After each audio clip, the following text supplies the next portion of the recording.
बिस्मिल्लाहिर्रहमानिर्रहीम। तिलावत कुरान पाक के लिए से जो चंदर तक रोड है, इसकी तकरीबन 80% ये भी मुकम्मल होने को है, और इंशाअल्लाह मेरे अल्लाह ने चाहा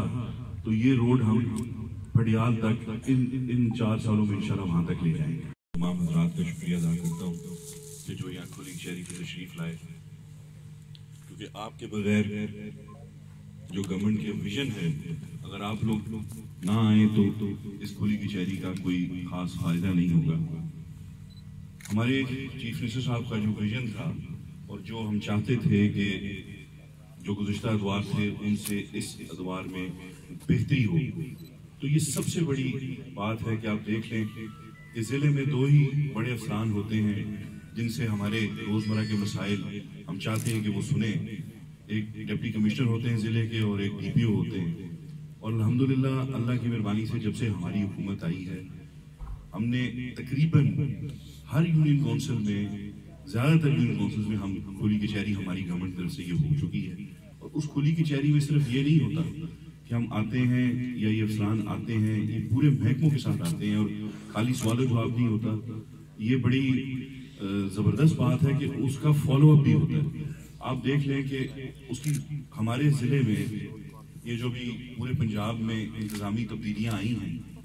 सिर्फ ज़िला झेलम वाहिद ज़िला है जहाँ हमारे अफसरान बाला की परफॉर्मेंस से, उनका आम लोगों से राब्ते की वजह से उनकी तब्दीली नहीं, बाकी पूरे पंजाब में तब्दीली हुई। 38वीं या 39वीं खुली कचहरी है जो हम तवातुर के साथ मैं और DPO साहब कर रहे हैं, और इसमें भी या मैं जगह सिलेक्ट कर लेता हूँ और मैं DPO साहब को बता देता हूँ, या DPO साहब सिलेक्ट कर लेते हैं और मुझे बता देते हैं, और फिर हम चल पड़ते हैं। और अल्हम्दुलिल्लाह इससे बहुत हद तक लोगों के मसाइल हल हुए। जैसे अभी DPO साहब ने जिक्र किया कि 30 नवंबर को प्राइम मिनिस्टर साहब ने खिताब किया, और उसमें उन्होंने गवर्नमेंट की सारी डायरेक्शन ही चेंज कर दी। उन्होंने कहा कि जो सरकारी अफसर है वो स्टेट का मुलाजिम है, उसने स्टेट के लिए काम करना है, मेरिट पे काम करना है, कानून के मुताबिक काम करना है। आप जाएं अपने फील्ड में, अपने ज़िलों में और काम करें और कानून के मुताबिक करें, मैं आपके साथ खड़ा हूँ। तो हमें अल्हम्दुलिल्लाह एक ताकत मिली है, एक जज्बा है, पहले भी था, और जब आपको प्राइम मिनिस्टर साहब कह रहे हो तो वो जज्बा जवान हो जाता है। मैंने भी 2 दिन पहले हमारे जो रेवेन्यू के ऑफिसर्स हैं, पटवारी से लेके AC तक, उन सबको बुलाया, सबको प्राइम मिनिस्टर साहब की प्रायोरिटीज़ पे आगाह किया, और इंशाल्लाह आपको अगले बहुत थोड़े अरसे में नुमायाँ उनमें तब्दीली नज़र आएगी। हम उनको आपके हल्के में पाबंद करेंगे, उनके टेलीफोन लिखे होंगे, AC विजिट करेंगे, वो अवेलेबल रहेंगे, और अगर शिकायत हुई करप्शन की तो उस पर सख्त कार्रवाई की जाएगी। उसमें मैं अपने पार्लियामेंटेरियन को भी रिक्वेस्ट करूँगा कि वो भी कानून का साथ दें, इंसाफ का साथ दें, जैसे कि पहले वो हमारे साथ तावन कर रहे हैं। दूसरा, एक और डायरेक्शन हमें मिली, चीफ सेक्रेटरी साहब ने कहा कि जो ज़िले में सबसे दूर तहसील है, वैसे मैं तो फ्रीक्वेंट विजिट करता रहता हूँ सारे अपने ज़िले के एरियाज, लेकिन स्पेसिफिकली एक दिन उन्होंने कहा जी वो तहसील आप खुद बताएं, और उसमें आप जाके कैंप ऑफिस आपका हो, आप सारा दिन वहाँ बैठें, वहाँ लोगों की बात सुने, बजाय लोग आपके पास आए, आप वहाँ पहुँचें, सारा दिन वहाँ बैठें, अपने ज़िले के बाकी अफसरान को बेशक लेके जाएं,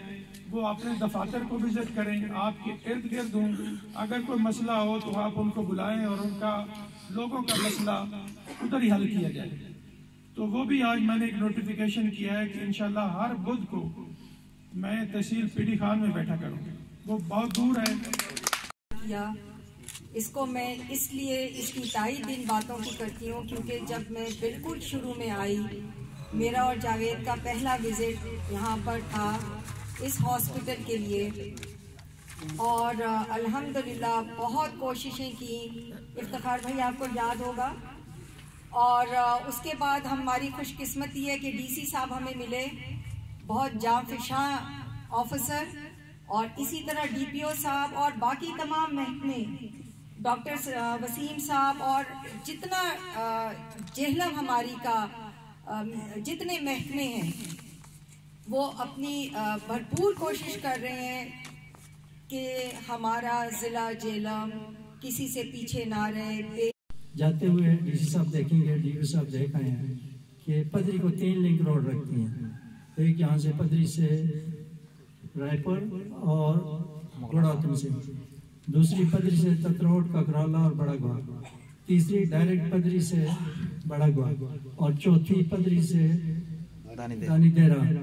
یہ لگتی ہے. چاروں جو سڑکیں ہیں وہ اس وقت ایسی ہیں کہ اگر ہمارے علاقے کی خواتین ڈیلیوری کیس ہوتا ہے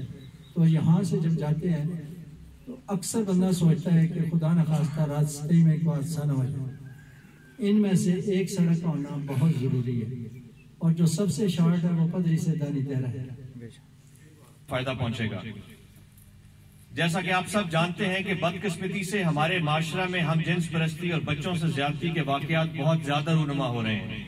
ایک جانب پولیس کی انتھک کوشش سے ان تمام واقعات کے مجرموں کو قانون کے کٹہرے میں لا کھڑا کیا گیا ہے, لیکن دوسری جانب ہم یہ سمجھتے ہیں کہ ایسے واقعات کی روک تھام اس وقت تک ممکن نہیں جب تک آپ ہمارا ساتھ نہ دیں اور اس کبھی اور رذیل فعل کی اسلامی جہتوں سے عوام الناس کو روشناس نہ کروائیں. پولیس نے جرائم کی تحقیقات کے دوران یہ دریافت کیا کہ ہم جنس پرست اور بچوں کو جنسی زیادتی کا نشانہ بنانے والے افراد ہمارے محلوں میں ارد گرد کھیل کے میدانوں میں موجود ہوتے ہیں. قرآن پاک میں مختلف مقامات پر اللہ نے ہم جنس پرستوں, بچوں سے زیادتی کرنے والے غلیظ افراد پر اپنے غضب کا اظہار کیا ہے, اور بطور خاص قوم لوط کا قصہ قرآن پاک میں موجود ہے. اور جب ہمارا حکم آ پہنچا ہم نے اس بستی کو زیر و زبر کر دیا, اوپر کا حصہ نیچے کر دیا, اور ان پر تہ بتہ کنکریلے پتھر برسائے جو تیرے رب کی طرف سے نشاندار تھے. سورہ ہود. ایک اور مقام پر اللہ تعالیٰ نے فرمایا, اور ان لوط علیہ السلام کو کہ ان کے مہمانوں کے بارے میں پھسلایا تو ہم نے ان کی آنکھیں اندھی کر دیں اور کہا کہ میرا عذاب چکھو, اور یقینی بات ہے کہ انہیں صبح سویرے ہی ایک جگہ پکڑنے والے مقررہ عذاب نے غارت کر دیا. سورہ القمر. نبی پاک صلی اللہ علیہ وسلم کا فرمان کچھ اس طرح سے ہے, جسے بھی تم قوم لوط والا فعل کرتے پاؤ تو اس کی سزا قتل ہے. یہ مسند حدیث ہے. جہاں پہلے اس ناپاک فعل کے دنیا و آخرت میں نقصانات کے بارے میں ذکر کیا گیا ہے, وہیں یہ بات زیر بحث لانا نہایت ضروری ہے کہ عمومی طور پر معصوم بچوں کو ہی کیوں اس درندگی کا نشان بنایا جاتا ہے. ان وجوہات میں قابل ذکر یہ ہے کہ بچے بہت جلد سب پر اعتماد کر لیتے ہیں اور اپنی معصومیت کی وجہ سے اچھا یا برا فیصلہ کرنے کی صلاحیت نہیں رکھتے, اور اسی کمزوری کی وجہ سے سفاک ملزمان بچوں کو آسانی سے برغلاف پھسلا کر نہ صرف ان سے جنسی درندگی کا ارتکاب کرتے ہیں بلکہ بہت سے واقعات میں پکڑے جانے یا پہچان میں آ جانے کی وجہ سے ان کی جان تک لے لیتے ہیں. لہٰذا بحیثیت ماں باپ اور معاشرے کا حصہ ہونے کے ناطے ہم سب کی ذمہ داری ہے کہ ہم اپنے بچوں کو اس بات کی تربیت دیں کہ وہ اپنی عمر کے بچوں کے ساتھ ہی کھیلیں.